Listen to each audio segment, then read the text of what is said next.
What's going on, man? OG Truth with 2 Hertz with a Z cover. That's first thing y'all do, man. Make sure you hit them buttons. Like me.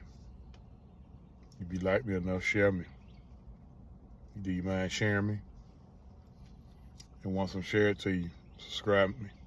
Subscribe to me. Then share me. Gonna talk a little AmHawks today. All right, 4 games left. 78 games have been played by the Hawks, and they have a record of 36-42. That would be 6 games under 500. All things considered, even with the injuries, I think the season has been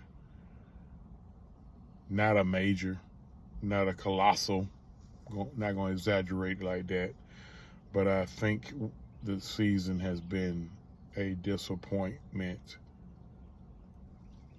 Right now, the only good thing to say about what's going on is they got a puncher's chance. Basically, that's what the play-in tournament gives you, a puncher's chance. You basically got to win. They're going to have to win in Chicago and go to either Miami or Philly to play Boston.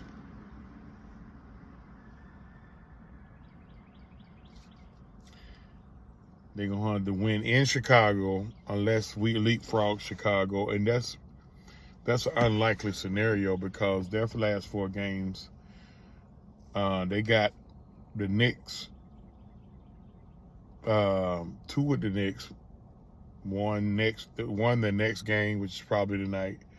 Gotta look at the schedule, and one of the very last game of the season. In between the Knicks is gonna be the Wizards and the Pistons. And then we got 2 at home and then 2 on the road. 2 at home is against Miami and Charlotte, and then the 2 on the road against Minnesota and Indiana. Basically being today on the tiebreaker, even though they're only 1 game ahead of us technically, we have to finish ahead of them, so that means we got to leapfrog them 2 games. So that means if we go 2-2, they got to go 0-4.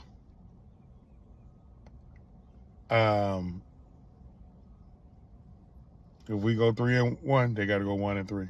If we go 4-0, they got to go 2-2. So that's how that works. 1-3 is not an option. So expect to go to Chicago to have to beat them, take a day of rest, and possibly have to fly to Philly or to Miami. And if you beat them, which all the games are winnable, they winnable because they pros. Let's not get that misconstrued. Trae Young is returning to practice from what I'm hearing. I don't know to what type of, I don't know if he's active, if he's ready to play, and then if he's ready to play, they gonna work him in slowly, or they gonna throw him dead into the fire because we got 4 games left in the season.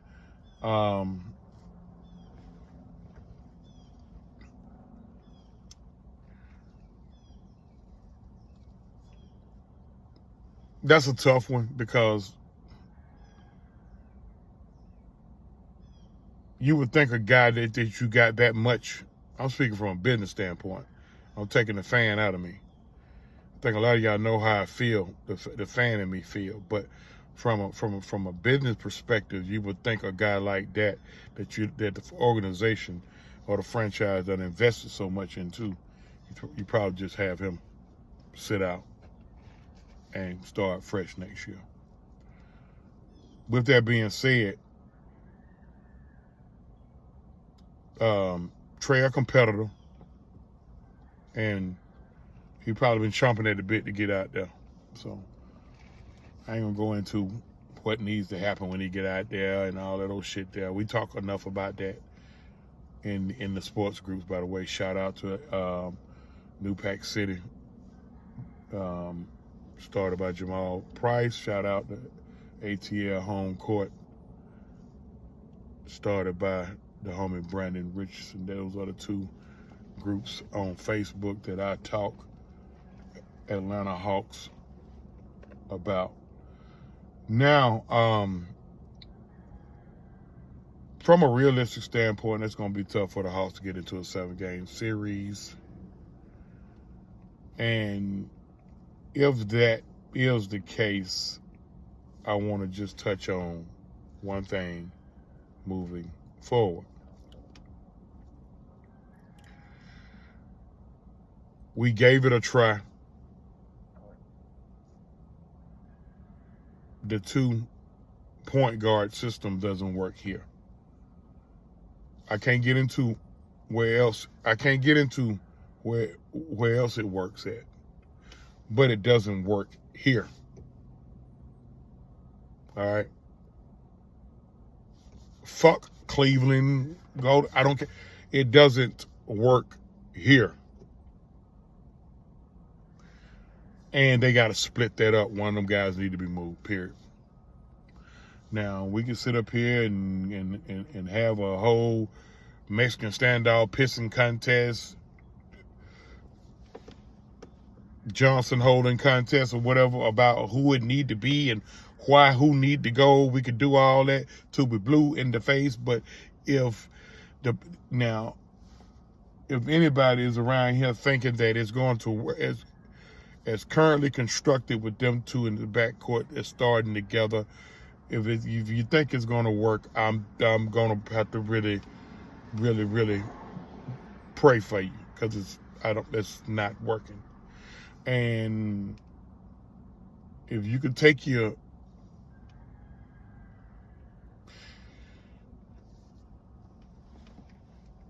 offense offense ain't winning no championships, man.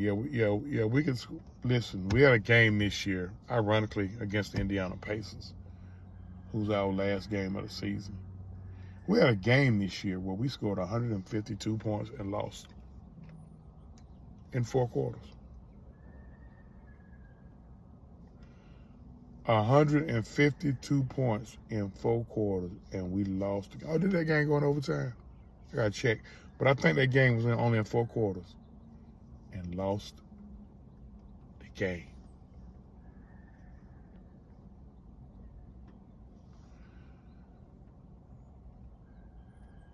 The defense is putrid with both of those guys starting together.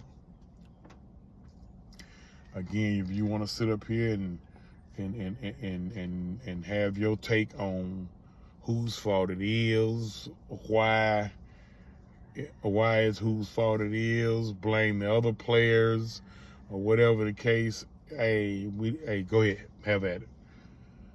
Whatever, but after y'all get finished arguing and pointing the fingers and blaming, that is the one move that needs to happen. If Landry Fields do not make that move, whether it's Trey or DeJounte, y'all already know. A lot of y'all in them groups know where I stand on that. But one of them need to be moved. Again, make sure y'all hit them buttons. The man owes you truth with the 2 hertz with a Z. We always seek to speak the truth, the whole truth, and nothing but the truth. We out.